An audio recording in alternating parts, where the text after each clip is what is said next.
Biotic sector, water, soil, life, response भी, adaptation भी, population भी और पॉपुलेशन इंटरेक्शन। तो इस चैप्टर को अपने एनसीईआरटी के जितनी भी चीजें हैं उनके साथ में कोरिलेट कर लेना, और हमने यहाँ पर जो है उसको पॉइंट वाइज मेंशन कर रखा है। इसकी पीडीएफ हम आपको शेयर करेंगे और उनके जितने भी पॉइंट्स हैं वो आपकी जो एनसीईआरटी की बुक है उसके साइड में, क्योंकि उसमें इंक्लूड वो चीजें हैं जैसे सपोज फॉर एग्जाम्पल अब यहाँ पे कहीं पर एनसीईआरटी में ये पॉइंट नहीं दिया है कि इकोलॉजी टर्म किसने दिया, देखो यहाँ पर है ना। तो आप अपना क्या करेंगे, नोट्स को लेंगे और एनसीईआरटी की जो साइड बाय साइड है उसमें चीजों को आप नोट करते जाएंगे। जैसे स्पेस पड़ा हुआ है, अब यहीं पर आप नोट कर लेंगे कि term ecology was coined by writer, इस तरीके से। तो उससे ये होगा कि जब भी आप पढ़ेंगे, क्योंकि बेटा आप ध्यान रखो कि आपके इकोलॉजी के जितने भी क्वेश्चन आएंगे, अगर कोई क्वेश्चन बुक का आता है ये इस टाइप से आता है वो तो छोड़ देंगे, तो उसकी तो कोई बात नहीं, वो जीके बेस हो जाएगा। लेकिन बाकी जितने भी क्वेश्चन होंगे, और क्वेश्चन आते हैं बेटा पूरी इकोलॉजी से 6 to 7 क्वेश्चन हमेशा हमें मिल जाते हैं और कभी कभी हमें ज्यादा भी मिल जाते हैं।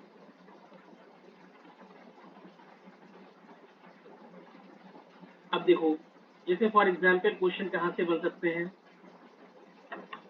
अब जो भी इकोलॉजी, पहले हम पीडीएफ भी देखेंगे, पहले हम बुक्स भी देखेंगे। बुक्स में हमें कहाँ कहाँ पे फोकस करना है, वहां पे आप अपना सेल लेके बैठो और उसको फोकस करो।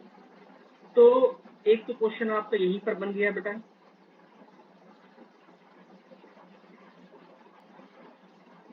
सामने नजर आ रही है एनसीईआरटी की बुक।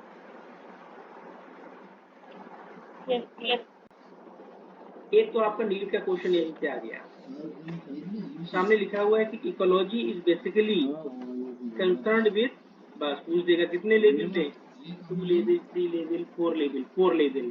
अब 4 लेवल में क्या है, ऑर्गेनिज्म, डेट तो मिल रही है ना, पर मिल रही थी जब देखी थी, and bio. Organism, population, communities and bio. पागल वो उसे मिला जो खेल कर रहा है। एक क्वेश्चन बन गया। अब क्या हुआ, अब एनसीईआरटी ने क्या किया, एनसीईआरटी ने डिफरेंट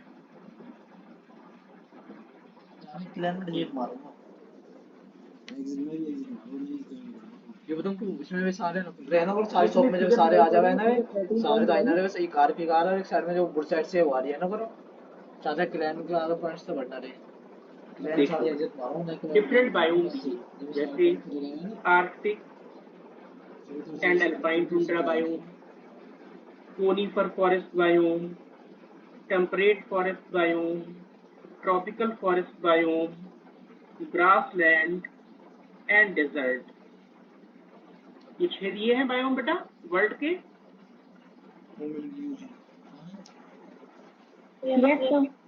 अब बस पीएमटी का क्वेश्चन यहाँ से क्या बनेगा, तुम्हें ध्यान देना होगा, ये ग्राफ बना होगा और ये नाम हटा दिए जाएंगे। आर्कटिक एंड अल्पाइन टुंड्रा हटा दिया गया, ए लिख दिया गया, टेम्परेट फॉरेस्ट हटा दिया गया, बी लिख दिया गया, ग्रासलैंड हटा दिया गया, सी लिख दिया गया। और क्वेश्चन नीट का फिलिंग द ब्लैंक्स का बन गया, बताइए ए बी सी में कौन कौन से बायोम आएंगे, सेलेक्ट कर लो टेबल से। ये यूज ना हो पाएगा, ऊपर देखना आना रही आगे मेरी तो कहाँ आगे दिखा देख रहे हैं। तो ये तो टट्टी इंसान अपने भी पॉइंट खत्म कर रहा है फालतू में। फिर अच्छा, अगर इस टेबल से हमने क्वेश्चन पूछा कि सबसे ज्यादा बारिश कहाँ पर है, जल्दी बताओ। रेड की मुझे ये मिल गई tropical forest, yes tropical forest they दिया आपने आंसर। या मैंने पूछा कि बताओ भाई सबसे कम प्रेसिपिटेशन कहाँ पर है, सबसे कम बारिश कहाँ पे हो रही है। ये यूज ना होगा मुझे पता ही पर अरे यू अर्थ है अगर हम 120 स्पेंड करेंगे ना तो 30 रुपए की बोनस इस मिलेगा। तरीके से ये ग्राफिकल एनालिसिस वाला एक क्वेश्चन नीट का बन इतने सारे ले रही था।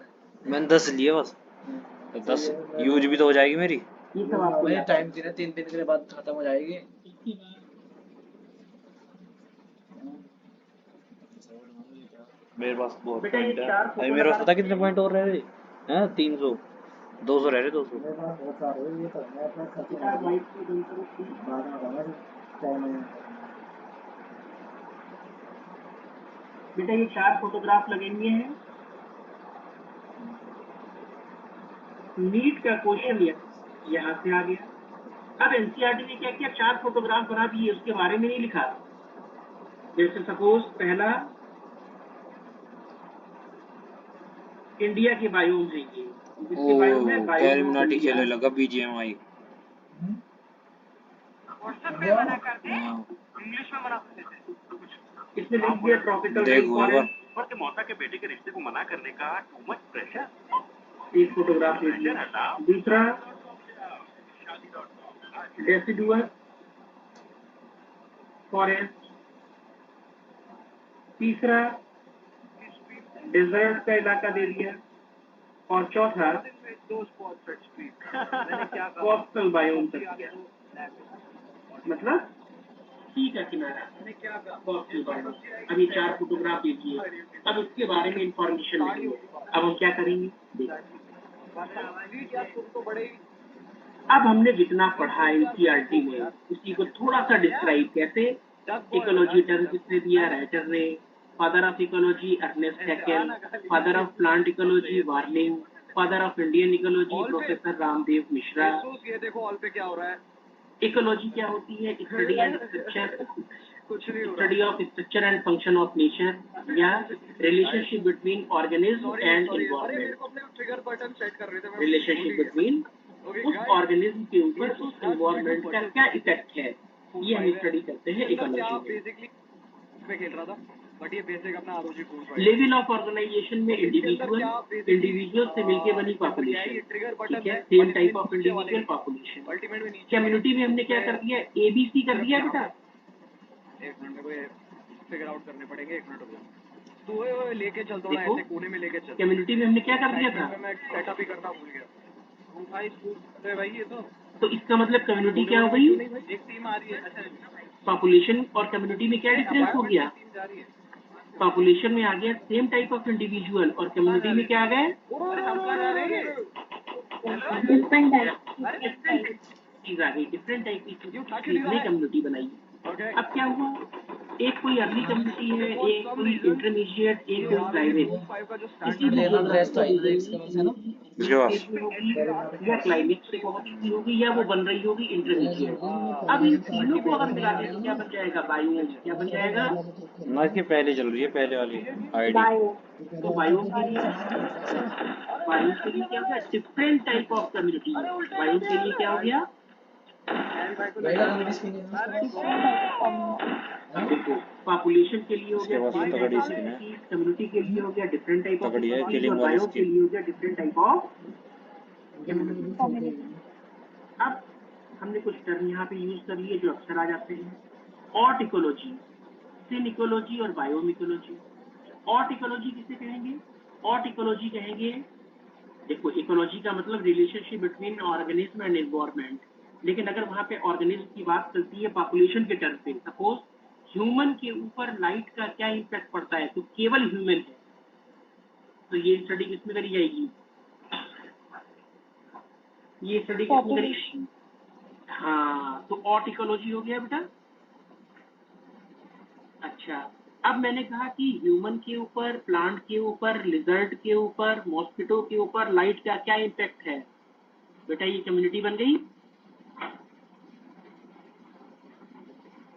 4 डिफरेंट स्पीशीज आ गई ना, तो अब कम्युनिटी के ऊपर इन्वायरमेंट का इफेक्ट देखा गया तो क्या टर्म आएगा, सिन इकोलॉजी। बहुत आसान है। ऑट इकोलॉजी जब पॉपुलेशन की बात करी जाए, सिन इकोलॉजी जब कम्युनिटी के ऊपर इन्वायरमेंट का इफेक्ट देखा जाए, और बायोम का मतलब क्या हो जाएगा, डिफरेंट टाइप की कम्युनिटीज के ऊपर इन्वायरमेंट का क्या इफेक्ट है, तो क्या स्टडी हो गई,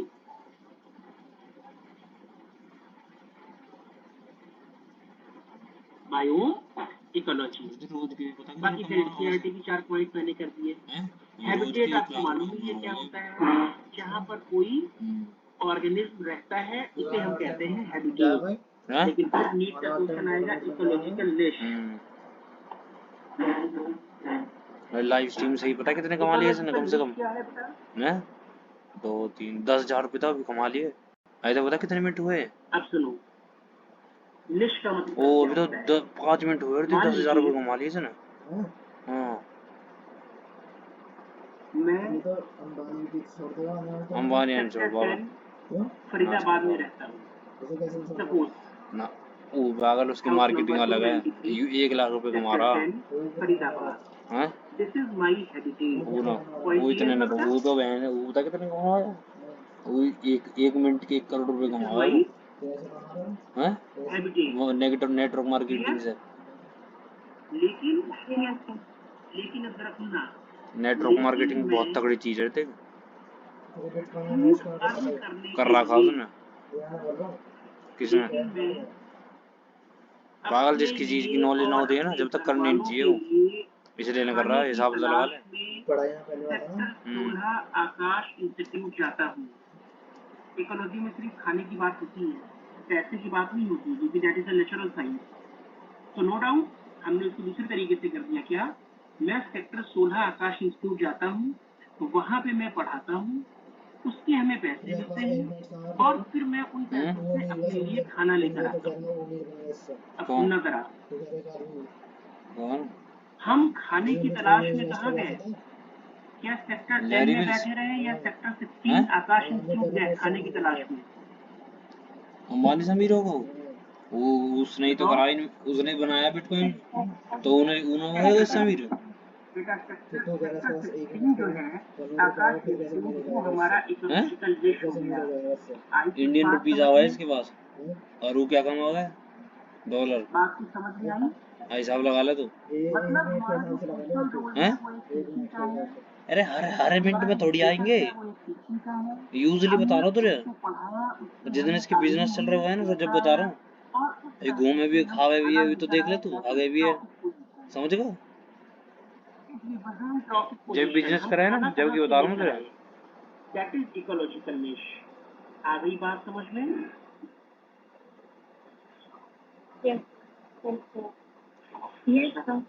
या हम दूसरे तरीके से कहें, एक लिजर्ड आपके घर में रहती है रात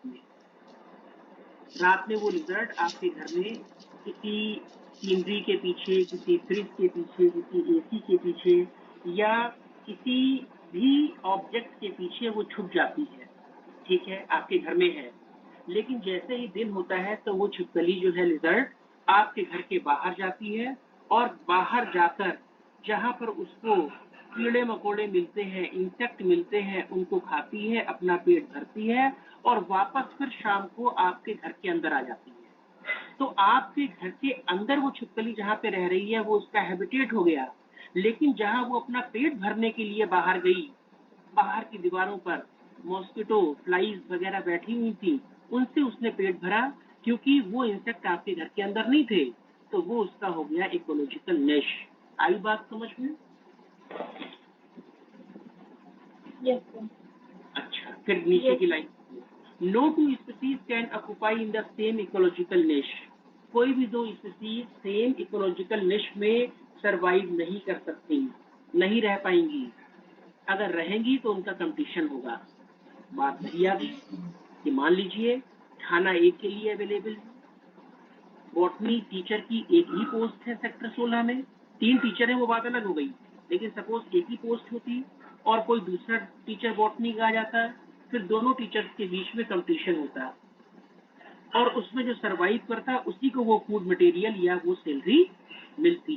तो इसका मतलब सेम इकोलॉजिकल निश में दो स्पीसीज को ऑक्युपाई नहीं कर सकती, और अगर वो ऑक्युपाई करने की कोशिश करेंगी तो दोनों के बीच क्या होगा?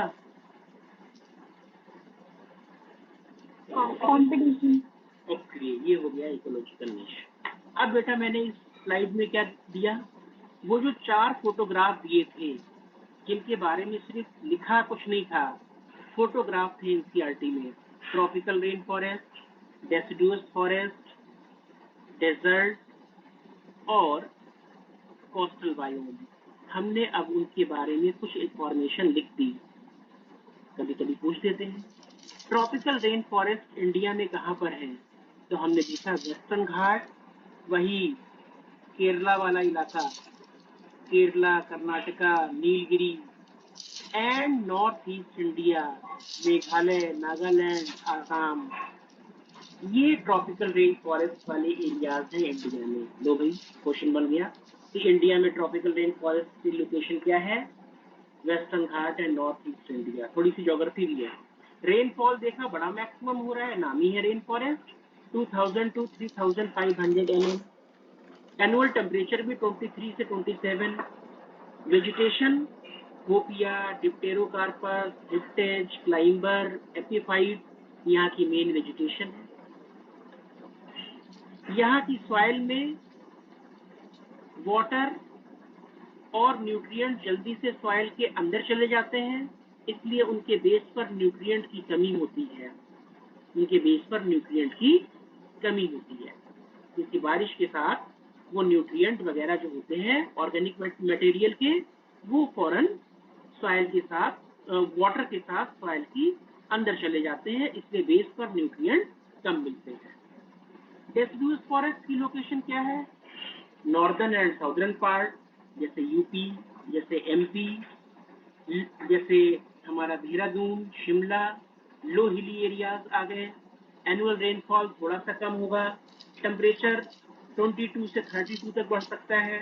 मेन वेजिटेशन साल, टीक, तेंदू, खैर, ये लकड़ियां होती हैं बड़ी बड़ी लीफ वाली। लेकिन सबसे बड़ा डेसिडुआ का मतलब होता है लीफ का गिर जाना। एक पर्टिकुलर सीजन में, समर सीजन में इनकी सारी लीफ गिर जाती है, सारी लीफ गिर गई। ऑटम सीजन कहते हैं मेनली, फिर नई लीफ आती है। तो जब एक साथ सारी लीफ गिरती है और एक साथ उन सभी लीफ का डिकम्पोजिशन होता है, तो ह्यूमस का फॉर्मेशन बहुत ज्यादा होता है।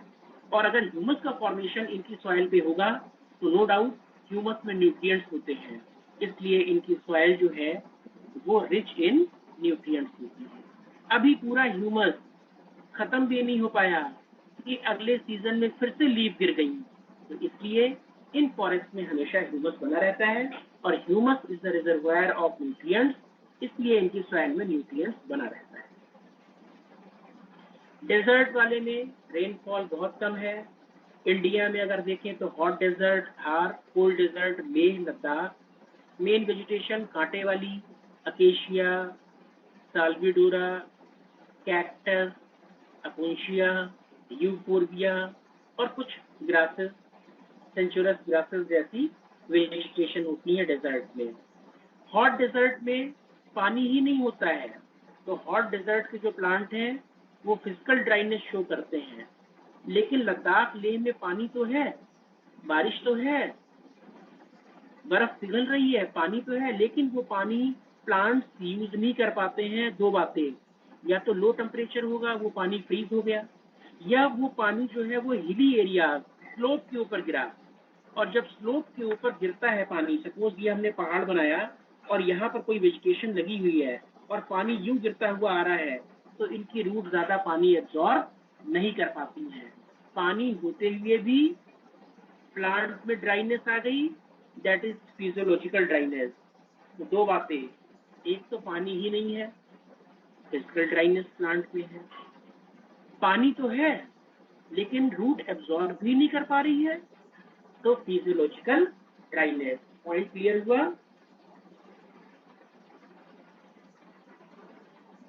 Yes, sir.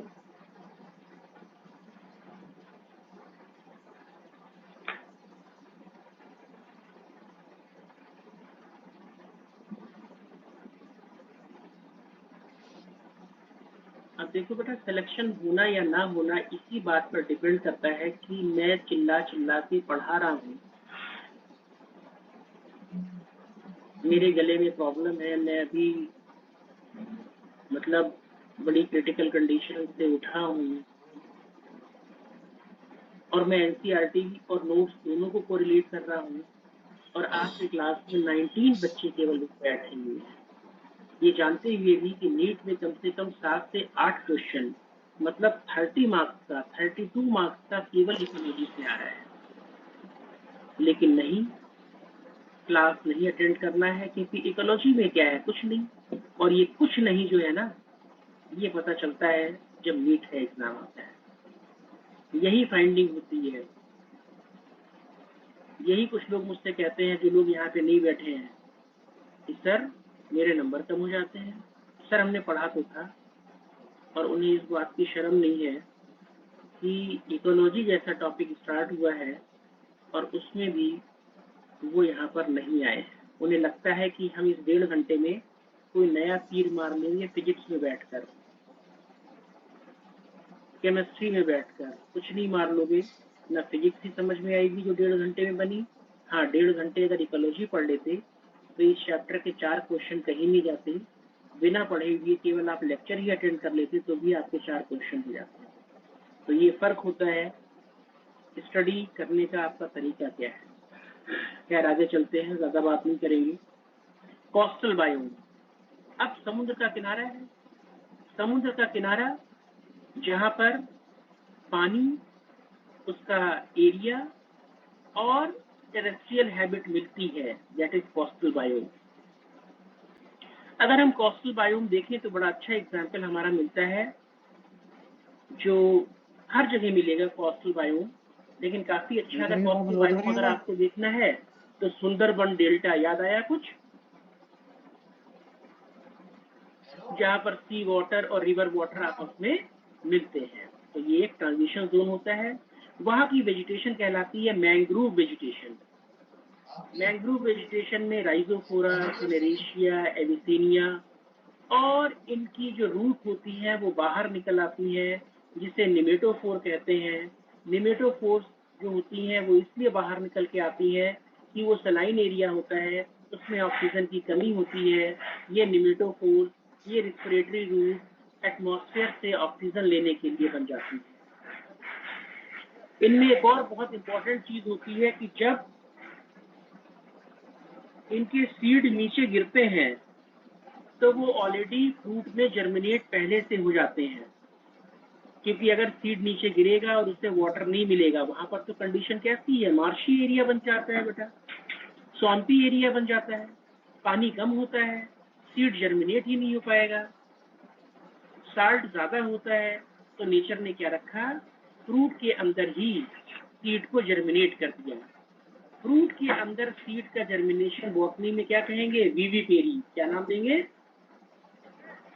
विविपेरी। ये आप टर्म जो है वो जूलॉजी में ज्यादा देखते होंगे, विविपेरी, लेकिन ये बॉटनी में टर्म बहुत कम मिलता है।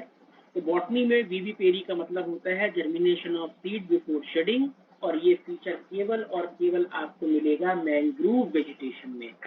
तो वो जो 4 फोटोग्राफ डाले हैं एनसीईआरटी ने, उन 4 फोटोग्राफ को हमने डिस्क्राइब कर दिया, हमने इन 4 पॉइंट से, ये अभी हम आपको शेयर कर देंगे।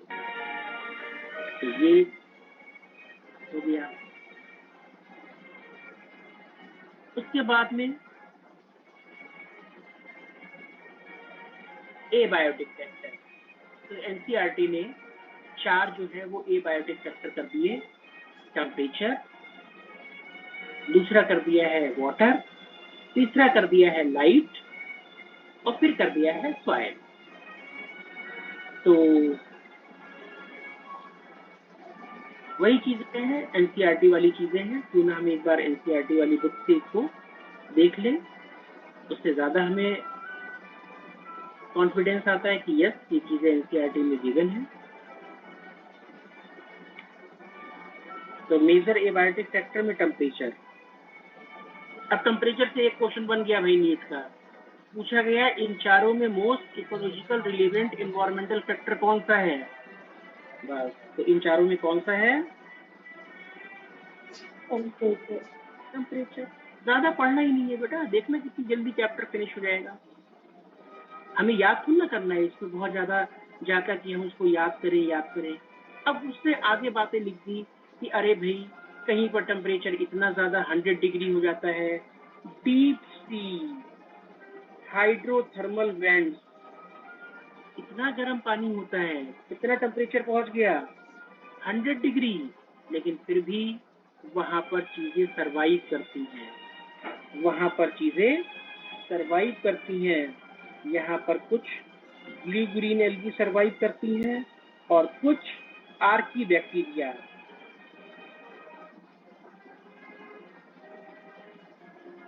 थर्मोफिलस बैक्टीरिया सरवाइव करते हैं। थर्मोफिलस बैक्टीरिया जो हैं वो यहाँ पर सरवाइव करते हैं। कहीं पर टेम्परेचर 0 या उससे नीचे हो गया तो ये चीजें सरवाइव होती हैं। अब इनकी दो बातें, बहुत ज्यादा हम इस चैप्टर को बहुत ही हम लोग मतलब प्रिस्क्राइब्ड वे में पढ़ेंगे कि क्या क्या चीजें हमें पढ़नी है। एनसीईआरटी की बुक आपके पास है, आप उनको अंडरलाइन कर सकते हैं। अब क्या हुआ, अब कुछ ऑर्गेनिज्म ऐसे हैं, a few organisms can tolerate and thrive in the wide range of temperature, मतलब ऐसे ऑर्गेनिज्म जो ज्यादा वेरिएशन में, वाइड रेंज ऑफ टेम्परेचर में भी अपने आप को सरवाइव कर लें, उन्हें कहते हैं यूरीथर्मल। नो डाउट जैसे हम लोग होते हैं, टेम्परेचर 0 हो तो भी हमारे ऊपर बहुत ज्यादा फर्क नहीं पड़ता है बॉडी टेम्परेचर पे, और टेम्परेचर अगर 40-45 हो जाए तो भी कोई ज्यादा प्रॉब्लम नहीं आती है। हम लोग दोनों में सरवाइव करते हैं, हम लोग या बर्ड, मेनली बर्ड ज्यादातर जो होते हैं, लेकिन ज्यादातर फिशेज, रेप्टाइल, एम्फीबियंस, प्लांट नहीं, but a vast majority of them restricted to a narrow range of temperature, वो केवल एक नैरो रेंज ऑफ टेम्परेचर में ही रहते हैं। अगर ज्यादा टेम्परेचर वेरिएशन आएगा तो वो सरवाइव नहीं कर पाते हैं या छुपने के लिए चले जाएंगे। ऐसे को क्या नाम देंगे, कितना आसान है, यू एडवांस, मतलब टेम्परेचर चाहे जितना कम ज्यादा हो जाए कोई फर्क नहीं पड़ता, वी आर एडवांस यूरीथर्मल, कितना आसान हो गया। Steno restricted, restricted. अच्छा, सेम इसी पॉइंट को उठाकर हम आगे चलेंगे। देखना, वाटर हम पढ़ेंगे, कोई बात नहीं, चलो अब वाटर पे आ गए। वाटर, फिर क्वेश्चन पूछा टेम्परेचर के बाद कौन सा इंपॉर्टेंट इकोलॉजिकल फैक्टर है, तो टेम्परेचर के बाद सबसे इंपॉर्टेंट कौन सा हो गया, वाटर। अब सुनो, ठीक है, वो सब हम बातें करेंगे कि वाटर में क्या क्या चीजें, वो सब बातें सही है। For aquatic organism the quality of water becomes important, उसका केमिकल कंपोजिशन क्या है, उसका पीएच क्या है।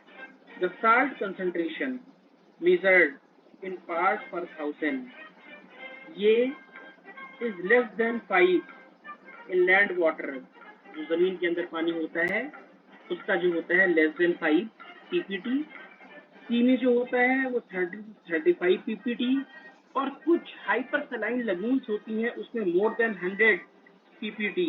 क्या तुमने डेड सी का नाम सुना है? डेड सी में बहुत ज्यादा सॉल्ट कंसंट्रेशन, ठीक है, इसीलिए वहां पर चीजें सरवाइव नहीं कर पाती हैं। अब सुनो जरा, some organism are tolerant to the wide range of salinity. अब देखना जरा, कंपेयर करो, टेम्परेचर के लिए नाम क्या दे दिया, यूरी थर्मल, वाइड रेंज के लिए बस। और अगर हम सॉल्ट के लिए देखें तो वही टर्म यूज करेंगे, यूरी, लेकिन यूरी के लिए हम टर्म आगे क्या लगा देंगे, एलोमिन साल्ट बस। लेकिन कुछ जो है जो नैरो रिस्ट्रिक्टेड रेंज में रहती हैं, ज्यादा वेरिएशन में सरवाइव नहीं कर पाती हैं, तो उसको नाम क्या देते हैं, जैसे शार्क है स्टिनोहेलाइन, वो अपना एरिया छोड़ के नहीं जाती है वो, लेकिन और जो कुछ फिश होती हैं, क्या किसी एक ऐसी फिश का नाम बताओगे जो सी वाटर में रहती है और फ्रेश वाटर दोनों में रहती है? इसका मतलब देखो कितना ज्यादा सलाइन कंसंट्रेशन में वेरिएशन आ गया। सी वाटर से तैरती हुई रिवर में चली जाती है, गंगा रिवर में, जल्दी बताओ। Salmon fish, very good. Salmon fish कैसी हो गई, यूरी हेलाइन, है ना बेटा।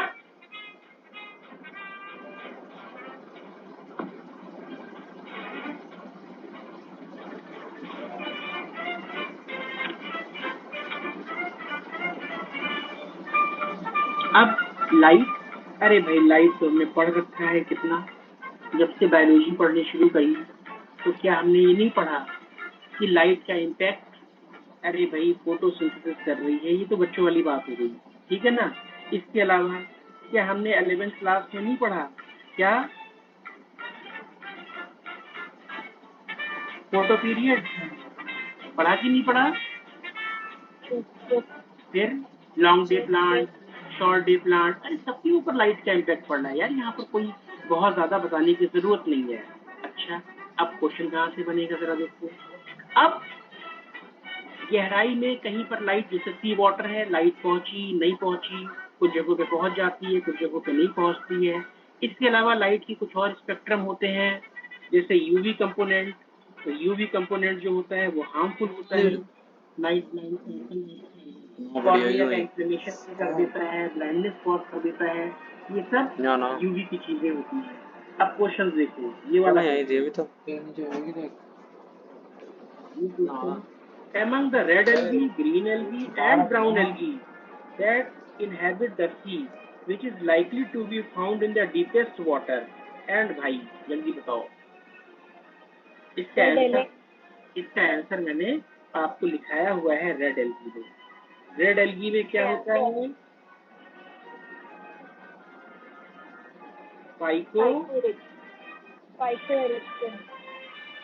फाइकोएरिथ्रिन एब्जॉर्ब कौन सी, शॉर्ट वेवलेंथ ऑफ लाइट, और जिसकी वेवलेंथ शॉर्ट होगी दैट इज वो ज्यादा दूर तक पेनिट्रेट करेगी। अरे फिजिक्स में यही तो पढ़ा था, that is carry more energy, और इस लाइट में एनर्जी ज्यादा होगी, और एनर्जी ज्यादा होगी तो फिर वो चली जाएगी किसमें, अपने आप डीपेस्ट वाटर। क्लियर पॉइंट हो गया।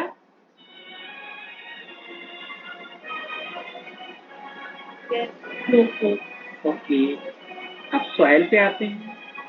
सॉइल का रोल है, बहुत इंपॉर्टेंट रोल है सॉइल का। वेरियस कैरेक्टर, अब यहीं से क्वेश्चन बन गया, various character of the soil such as soil composition, soil का साइज। अब यहाँ पे ग्रेन साइज का मतलब तुम ये मत समझ लेना व्हीट ग्रेन, नहीं, ग्रेन साइज वो उस सॉइल पार्टिकल की बात कर रहा है, grain size and aggregation determine the percolation and water holding capacity. इसके अलावा कुछ और पैरामीटर सॉइल के, पीएच क्या है, उसमें मिनरल कंपोजिशन क्या है, उसकी टोपोग्राफी क्या है। बेटा व्हाट इज टोपोग्राफी,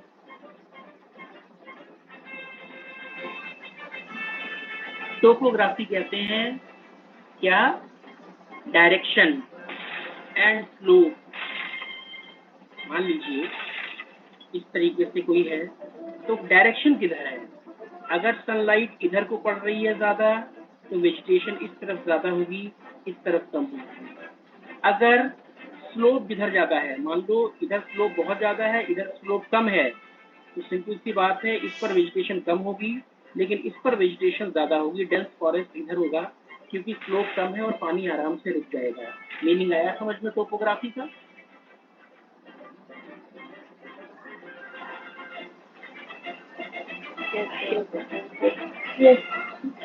अब इस पे थोड़ा सा इधर से आ जाए,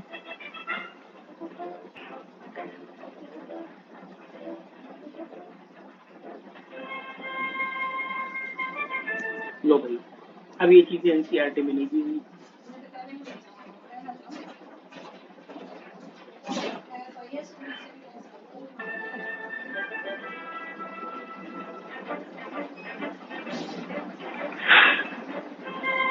soil factor is also known as edaphic factor, याद रखना सॉइल फैक्टर को एडाफिक फैक्टर कहते हैं। क्वेश्चन बन गया नीट का।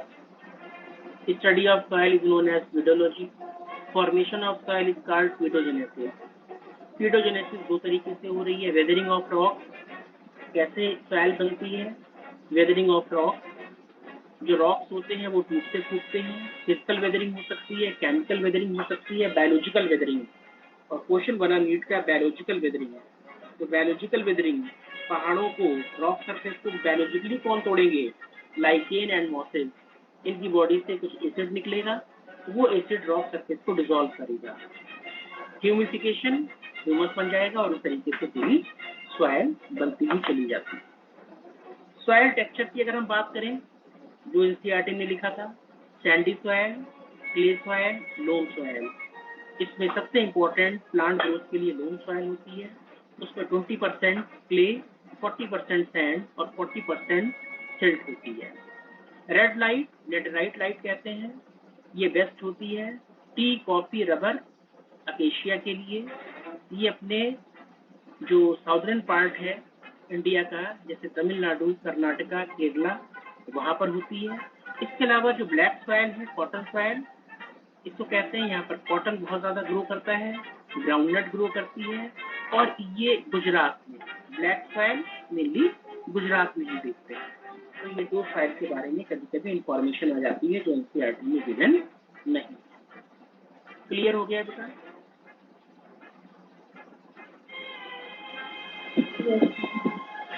Yes, sir. अब रिस्पॉन्स टू एबायोटिक सेक्टर, फिर ग्राफ बन गया। ग्राफ थोड़ा सा सही नहीं दिया हुआ है, लेकिन जो भी दिया हुआ है एनसीईआरटी में है तो हम उसी को मान लेंगे। देखो बेटा क्या होता है, जब भी एबायोटिक सेक्टर ऑर्गेनिज्म को हिट करता है तो हमारी बॉडी, प्लांट की बॉडी, एनिमल की बॉडी रिस्पॉन्स करती है। एक्सटर्नल लेवल क्या है और इंटरनल लेवल क्या है? अब एक चीज देखना, एक्सटर्नल लेवल बढ़ता जा रहा है, इंटरनल लेवल भी उसी के अकॉर्डिंग बढ़ता जा रहा है। मतलब बाहर का टेम्परेचर बढ़ता जा रहा है, बॉडी का टेम्परेचर भी बढ़ता जा रहा है। तो कौन सा ग्राफ होगा?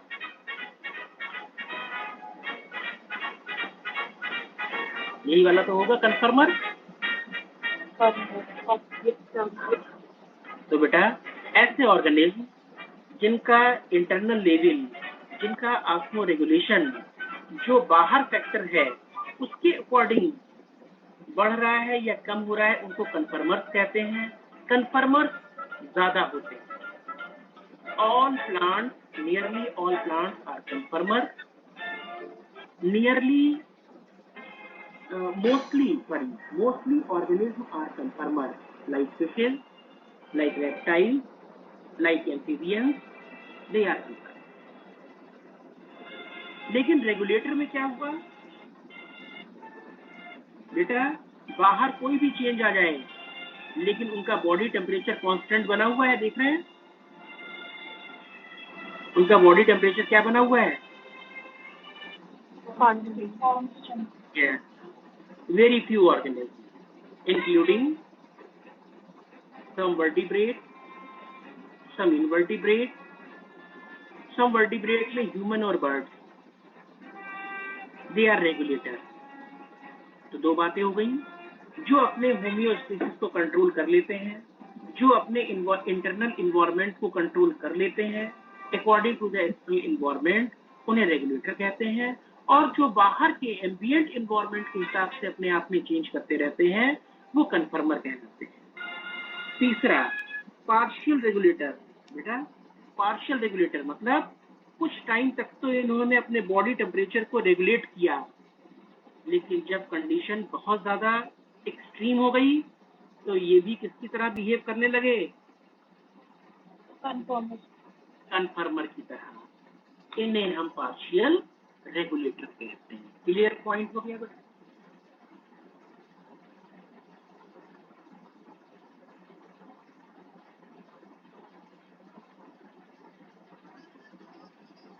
ठीक है, कन्फर्मर हो गया, रेगुलेटर हो गया। 99% of the plants, nearly all plants can not maintain a constant internal environment. वो अपने बॉडी टेम्परेचर को चेंज कर सकते हैं बाहर के एम्बिएंट एनवायरनमेंट के हिसाब से, हम लोग नहीं कर सकते। बाहर चाहे जितनी ठंड हो जाए हमारा बॉडी का टेम्परेचर 37 ही रहेगा। तो वी आर रेगुलेटर। इसके अलावा क्या होगा? ये तो दो चीजें हो गई। ठीक है, अब एक और तीसरी चीज भी हो सकती है, या तीसरी चीज हो सकती है कि अगर भाई हम नहीं सरवाइव कर पा रहे हैं उस जगह पर, तो हम वो इलाका ही छोड़ दें, हम वो इलाका ही छोड़ दें। Every winter the famous Keoladeo national park Bharatpur in Rajasthan host thousand of migratory bird. Russia से आ जाती हैं, coming from Siberia and other extremely cold northern reason.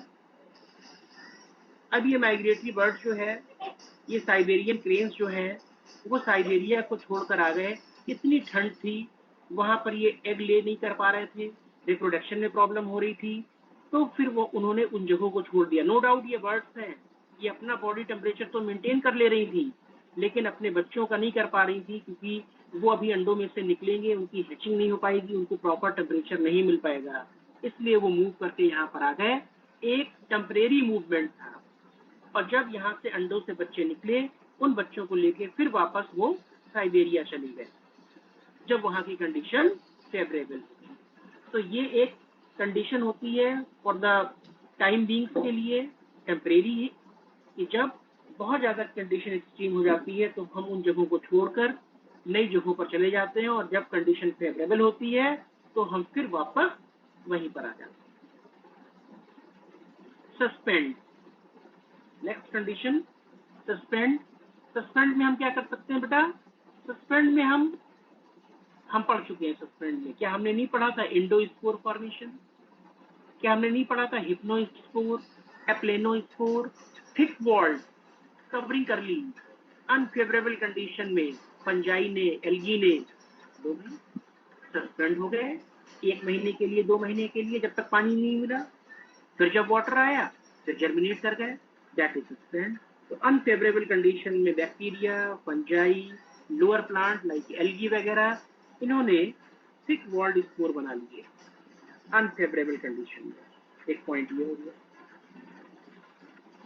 दूसरा पॉइंट क्या हो गया कि भाई कई जगहों पे हम देखते हैं कि उन्होंने अपने आप को डॉर्मेंट कर लिया, सीड डॉर्मेंट हो गए, अब जर्मिनेट नहीं करेंगे जब तक अनफेवरेबल कंडीशन है। लेकिन जैसे ही सीड को हम डालेंगे, वाटर देंगे, सॉइल देंगे, लाइट देंगे, मॉइस्चर देंगे, वो जर्मिनेट कर जाएंगे। इसके अलावा फैमिलियर केसेस में और क्या हो सकता है?